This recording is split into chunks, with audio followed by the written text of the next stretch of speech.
Hello everyone, welcome back to another episode of r/Entitled Parents.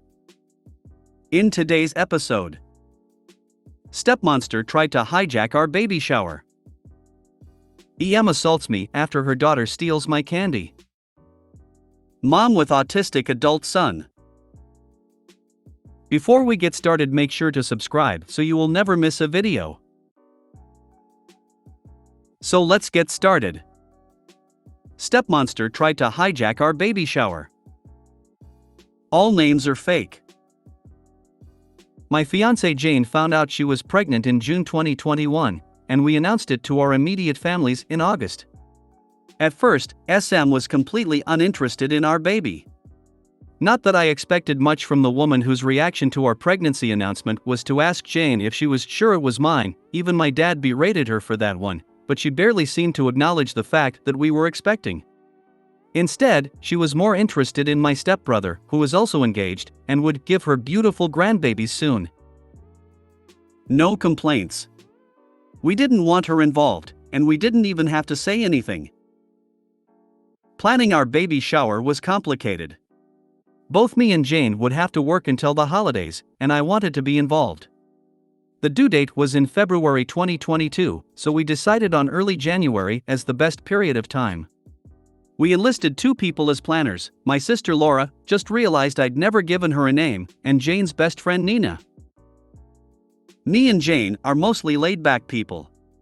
We didn't want a big party, nor did we want to spend too much money on it. We were saving for both our baby and the wedding. We decided early on that the shower would be co-ed. It would also have to be indoors, again, January, and we settled on a guest list of 25 people, plus about a dozen kids. We came up with the idea of a pizza party. Me, Jane and Luke, my BIL/surrogate son, have had homemade pizza nights weekly since I moved in, and we thought it would be fun to incorporate that into the shower. Nina found an event venue with a pizza oven, and Laura figured out ways to incorporate classic baby shower stuff into the theme. The resulting plans were awesome. Make your own pizzas, non-alcoholic drinks, and plain bodysuits for the kids to customize. Nina and Laura mixed pizza decor with baby decor and found pizza-shaped sweets. It almost seemed messy, and I was surprised they made it work, but we loved it. Most of the planning was finished by the middle of November. Well, later that month, my stepbrother's fiancée left him for her ex. They'd been together for 4 years at that point, and it was both sudden and traumatizing for him. He was devastated. SM then realized the grandkids she dreamed of would take longer to come than she'd thought.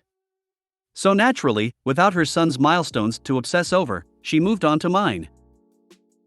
Suddenly, SM went from aloof relative to excited grandma-to-be. Facebook posts, tacky promoted to nanette shirts, the whole nine. At first, we were too busy finishing things up at work and getting ready for the holidays to worry about that, but it didn't take long for her to start pestering us about planning the baby shower, as well as a gender reveal. We denied the possibility of a gender reveal party. No offense to those who like them, but we don't. Plus, we had decided to wait until birth to find out the sex. SM tried to get us to find out and tell her as a Christmas present, but we didn't. We also denied her the baby shower.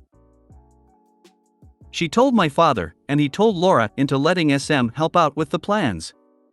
She was still living with at the time, so she didn't have much of a choice. She called Nina, and they met SM for coffee. Though I wasn't there for that meeting, Laura told me what happened later. Before they could even mention their plans, SM started talking about hers. According to Laura, she pulled a shockingly thick binder, complete with the words "Oh, baby" on the cover, colorful tabs and pieces of fabric poking out, from her bag and skipped to the shower section. It was short compared to the rest of the binder, but still long. And it was all to describe her one and only baby shower project. Laura sent me pictures, and, oh boy. I'll give her this, it looked like the most Instagrammable baby shower ever. That being said, it was also barely functional and obviously expensive. There were balloons, oversized teddy bears, giant alphabet blocks, and cringeworthy signs everywhere. SM was going for pretty over cozy, with uncomfortable chairs and some fancy food ideas that didn't look edible. Most of them had soft cheeses, which Jane couldn't eat. The color palette was just 3 different shades of pink with gold accents. We'd be fine with a pink baby shower if it at least tried to mix things up a little, but SM's pictures looked like Barbie had puked all over Hello Kitty's birthday party. When Nina tried to remind her that we didn't know the sex, SM said she just knew that it was a girl. Spoiler alert, it wasn't.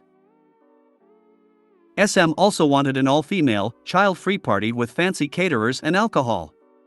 She had written down a guest suggestion list containing some of her closest friends, neither mine nor Jane's moms were on it, and planned party games no one had any interest in trying out. Basically, the only thing everyone could agree on was to hold the party indoors. Laura and Nina weren't given an opportunity to show her their plans until she was done.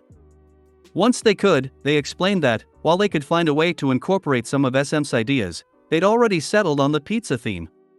She tried to protest, but Laura stated that it was kind of them to even offer that, as the shower was a month away and we'd already greenlit their plans. SM even called me to try to get them to change their minds, but I just repeated their words. My dad had found out he couldn't come to the shower, so he didn't get a say in anything anymore. The holidays came around, and the subject was dropped. SM seemed to be okay with the pizza party. Nina managed to pair some of the pink decor she'd wanted with matching blue stuff, and even added one of the huge teddy bears. Fast forward to a week before the shower. Jane was almost 8 months pregnant. Everything had been bought, all guests had RSVP'd, and pretty much anything was ready to go.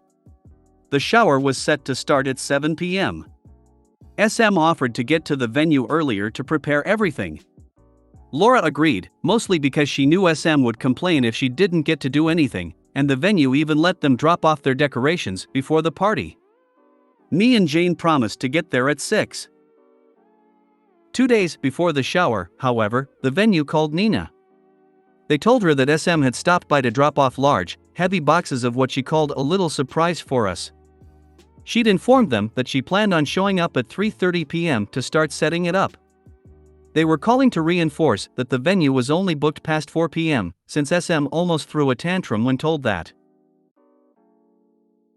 All of the decor was still at Nina's place, so she called Laura to check if they'd left anything with SM. Thankfully, my sister is both smart and used to this shit, so she drove to the venue the next day and asked to see SM's boxes.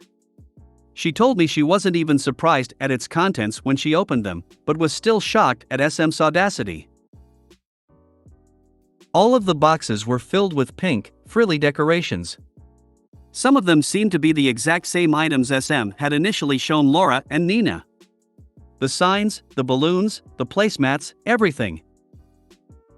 Laura realized that's why SM intended to get to the venue earlier, to set up the baby shower she'd planned and pretty much force us all to party in Barbie hell with her. She called Nina to figure out what to do. Neither of them could come at 4 p.m., so it was almost inevitable for SM to get her way. The most obvious solution they came up with was to throw everything away. But Laura had a better idea. That night, they called me and Jane. Hey, wanna destroy a party in 2 hours? Laura got home and invited SM to go to a salon with her, lying about having coupons. SM agreed, and they planned on going right after SM was done preparing the baby shower. At 4 p.m. the next day, SM got to the venue.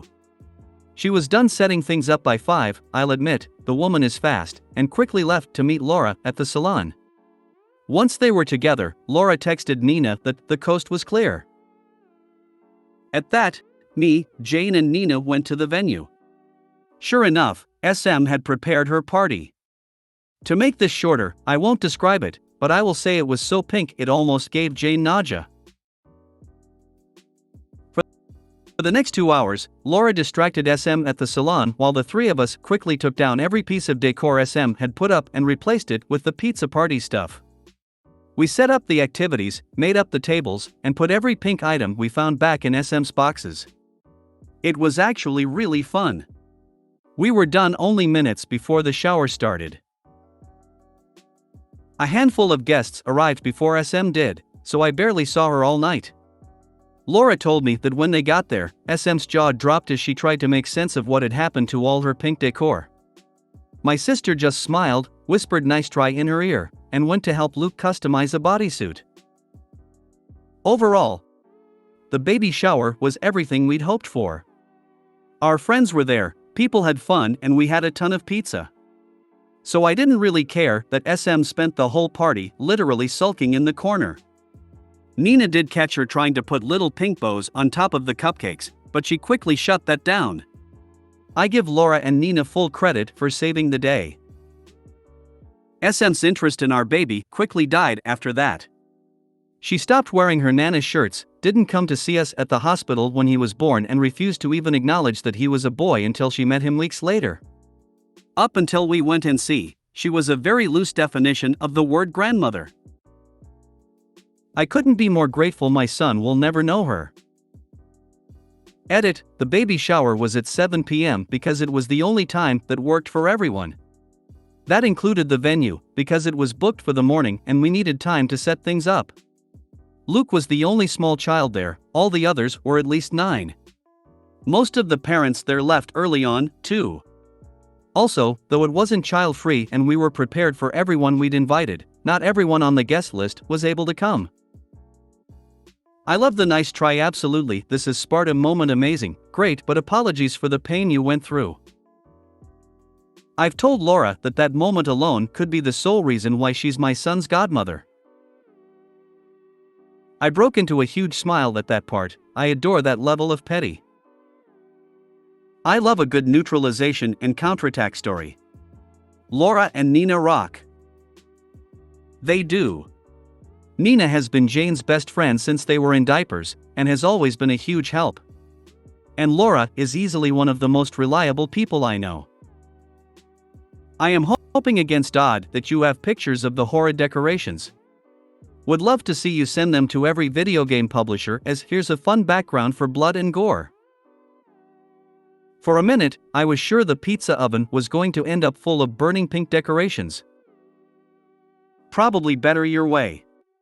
All that stuff might have damaged the oven.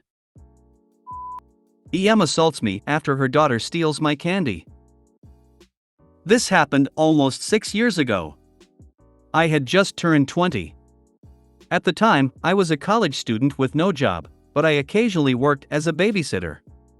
It wasn't anything too serious and I charged almost nothing, but I was good with kids and parents like me. Plus, it was the first job I ever had, so I was proud of it. During vacations, I went to the mall with 3 of my friends to see Spider-Man: Homecoming at the movies. We got there early and decided to stop at a toy store so one of my friends could buy a birthday gift for his cousin.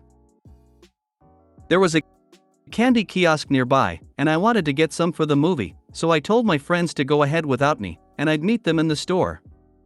As I was buying the candy, the store was giving out samples of a new product. It was some kind of long chocolate stick, think Pocky, but thicker. They gave me one for free, and I left. I bit into it once or twice and went back to the store to meet my friends. As I was walking through the doll aisle, I passed by a little girl, about 7 or 8, and her mother, EM. I put my hand that was holding the chocolate down for a second. Seconds later, the girl came up to me, quickly snatched the candy from my hand and shoved the piece she'd broken off in her mouth. I yelled out a quick "what the hell?" Careful not to swear at kids, which got EM's attention. I explained what had happened to her. To my absolute shock at the time, the mom seemed to be angry at the daughter at first, demanding she'd apologize to me. But the girl was making excuses. She was hungry, the chocolate was right in front of her, she wanted it more than me, and seemed to think she had nothing to apologize for. As she proceeded to tell her mom she'd done nothing wrong, EM said something along the lines of, "I know, honey, but we don't want the lady to call security now, do we?" What? EM then turned back to me. "I mean, really, my daughter is 8 years old. You're a grown woman. You shouldn't be making such a big deal about chocolate." I pointed out that if she wanted candy, they could literally get some for free at the kiosk herself. There was no need to steal mine. EM continued to defend her daughter, insisting that I might as well just get more chocolate myself, I was pissed, but I didn't want things to get blown out of proportion. For some reason, though, I hoped the daughter would at least begin to understand why she couldn't go around stealing people's food. So I said, "Ma'am, I'm trying really hard to be patient here. I'm a nanny. But how could it possibly be okay for your daughter to steal candy from a complete stranger like that?" Next thing I know, my face was burning and there was a large handprint across my cheek. EM also had large rings that almost broke my skin. She was screaming at me, but I was too shocked to pay attention. One of my friends heard the commotion and came to see what was going on. I told him EM had slapped me, so he called security. Before they could arrive, EM told her daughter not to tell them anything. Me and my friend exchanged looks, and silently agreed we'd be better parents in the future. The Paul Blarts came and escorted EM and her daughter out. I later found out they'd been banned from the toy store for their troubles, and that was more than enough for me. I ended up buying more chocolate sticks. I hope that kid turned out okay. My automatic reaction would have been to punch that woman right in her snout. Assaulting someone is basically giving permission to defend yourself. I almost hit her back. TBH, the only reason I didn't was because my friend got there first. I'm glad I didn't, though, all of the evidence was on my side. The only time it would be your fault for having your food stolen is if you held it in front of a dog's nose. Was the child actually a dog in disguise? What the actual F***CK? Her kid stole your sweets and she had guts to hit you for trying to make her see about the kid's wrongdoings? I too have the natural instinct to defend my candy stash. I would have pressed charges. I was more than fine with them just being banned. Pressing charges would have taken a lot of time, patience, and maybe even money, none of which I had at the time.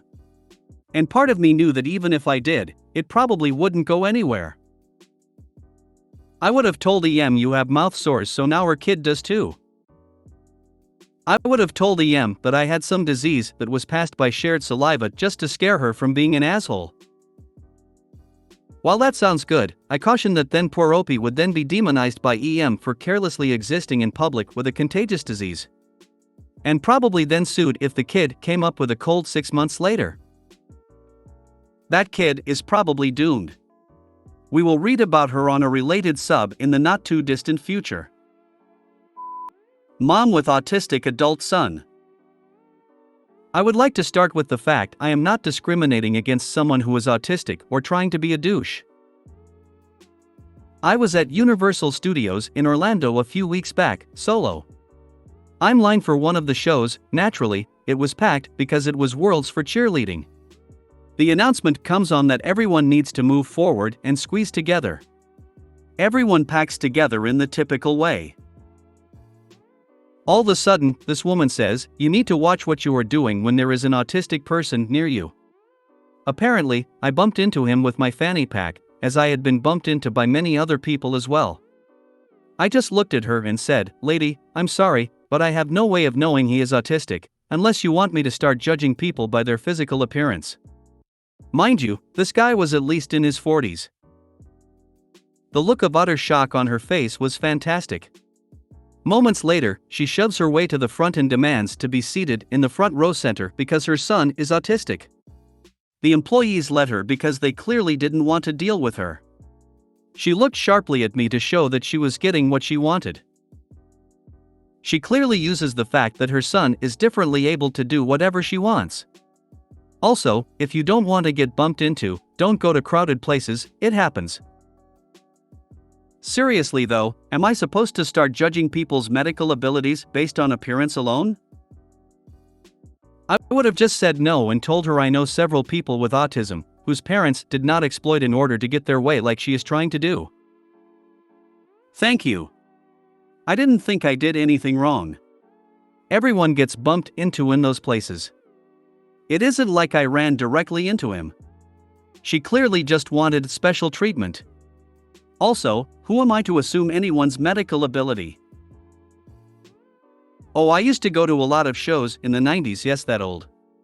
At certain shows someone would flip out in the pit that you were touching them. Lick dude, you're in a mosh pit. Seriously.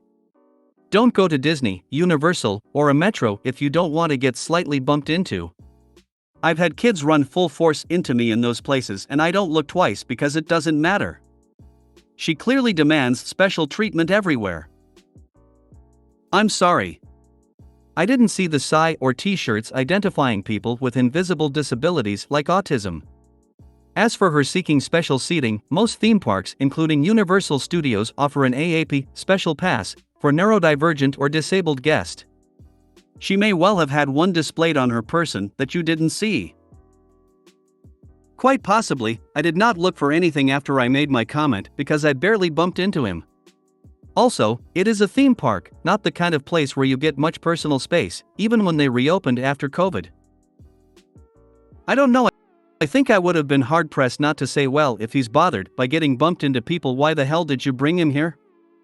I mean, you're in a big line, everyone's crowded together, and it's going to be unavoidable that her kid, which is a 40-year-old adult you said, is going to get touched by somebody else. I mean, if he has a problem with that, he shouldn't be there.